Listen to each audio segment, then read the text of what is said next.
Rau rangatira mā, tēnei te mihi kia koutou katoa, I runga I te kaupapa o te rā, mana wāhine. Tēnei te mihi māhana kia koutou, tēnā koutou, tēnā rā koutou katoa. Ko Jamie Lee Tuuta ahau, ko Ngāi Tahu Ratu, ko Ngā Te Mūtanga o Wharakauri, me Ngā Te Tō Rangatira Oku Iwi. Kia ora wāhine mā. What an incredible evening it is to be a part of and be surrounded by 500 wāhine toa who proudly call Ōtautahi home. It's a great feeling to be here with each one of you. I grew up in Christchurch, and I want to just talk about the fact is, although I'm Māori, I'm also Pākehā, and I'm proud of both of the cultures and the richness that the whakapapa brings. Not only am I active in my local iwi and with my marae, I also went to St Andrews College, played the bagpipes and competed for Highland dancing for over 20 years.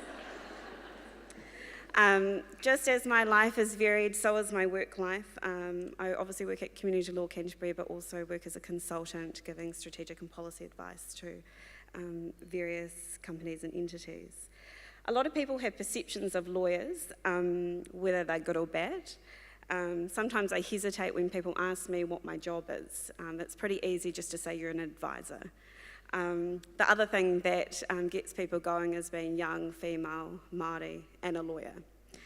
But tonight I just want to give you a wee snippet of one of my working days, in particular a Wednesday. So on a Wednesday at Community Law, my colleagues and I walk from our offices in Montreal Street and we go down to the Justice Precinct. There, from about 3:30 onwards, we run a family legal advice clinic. It's a volunteer clinic that has lawyers as well as senior law students.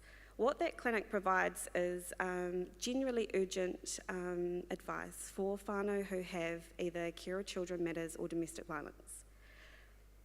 In a 2-hour period that we're there, and we're very lucky that we're supported by the Ministry of Justice, who has their registrars there, so our whānau can file papers on the night, we could see up to 30 whānau just in that night, and that happens every single week. Some of our children that we see are obviously struggling with the impact and the trauma of the earthquakes. The earthquakes literally changed our city, and we are all working through it the best way we can. For some whānau though, they struggled before the earthquakes and are doing it even harder now. For some whānau, the trauma is entrenched and it's intergenerational. But as lawyers, I'm not an expert that can actually support all of that. There are many experts in the field that do this, but on a daily basis, we see the struggle of our clients who are trying to navigate their way through their day, dealing with more than they actually should. At Community Law, we actually found it really hard to get whānau and Māori whānau through the door. So we could only get about 4.9% if we're into statistics. So as a response to that, and with the support of our manager, Paul O'Neill, we actually established Te Rōpū Ture Māori, which is the kaupapa Māori legal team. The goal of that is to have Māori lawyers, as well as senior Māori law student interns who are paid, so they get paid work experience, and also to have support workers. I can probably count on both hands how many Māori lawyers we have in Christchurch. It's very limited. And it is also very limited the amount of Māori we have graduating from the University of Canterbury, and this needs to change. Since we established the team just 18 months ago, our overall Māori clients has increased by 24%, and we have increased our representation of Māori clients in court by 52%. Aside from the statistics, what that means to me is that we are actually engaging with our community and finding some positive ways to support our whānau, but I just want to recognise we're not alone in this mahi. I'm just wondering if anyone here knows what a whānau order navigator is. Oh yes, cool.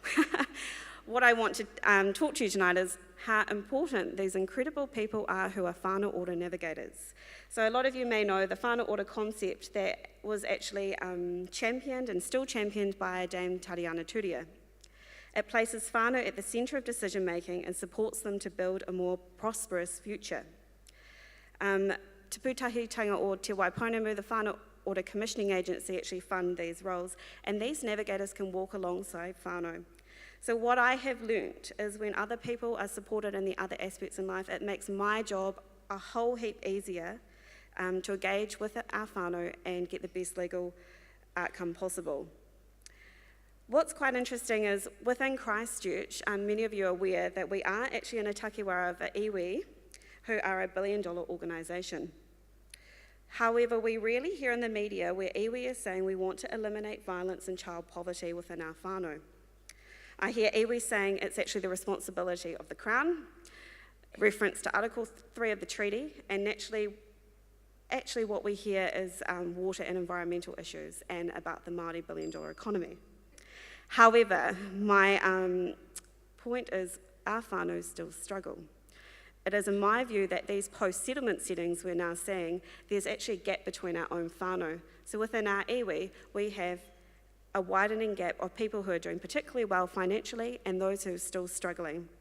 The dichotomy of this is both upsetting and quite unsettling for me. So my challenge to whānau, iwi and hapu is, how long will we continue to tell the Crown that it's solely their responsibility to look after our whānau? How many generations will we have to see struggle? How many generations will we continue to see our children in poverty or experience and witness violence? When will be the right time that we think about re-engaging with the Crown on Article 3 matters? Personally, as you may be aware, I'm actually sick of waiting. The time is now. I think we need to support whānau to be the best they can be.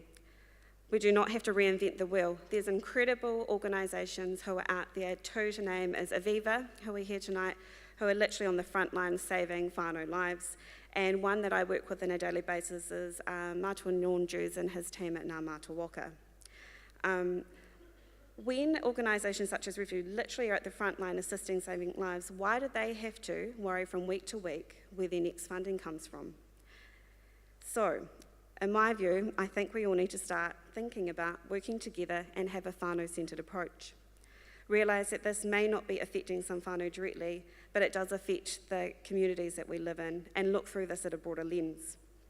One more point I want to make is many post-settlement iwis are given a charitable status. For some iwi, their charitable status actually saves them paying tens of millions of dollars a year that would normally filter into the government through taxes that go towards funding and services and some of these programs I've mentioned. I'd like to look at the financial value of the charitable status for each iwi each year and see how we could actually reinvest this into our whānau who are struggling. Because to me, this is not part of settlement, it's not part of the settlement quantum. It is actually something separate that is governed under a separate law, and we as Māori need to take seriously the opportunity we have been given to hold a charitable status and the obligations we have to ensure that this is applied correctly. So let's start investing directly into our whānau, our communities and our people. Let's protect our whakapapa. Let's ensure that the next generations have the best possible life they can. Many of you will have heard the quote, he aha te mea nui o te ao, what is the most important thing in the world? He tangata, he tangata, he tangata. It's the people, it's the people, it's the people. Nō reira, ngā mihi kia koutou e wāhine mā, tēnā koutou, tēnā rā koutou katoa.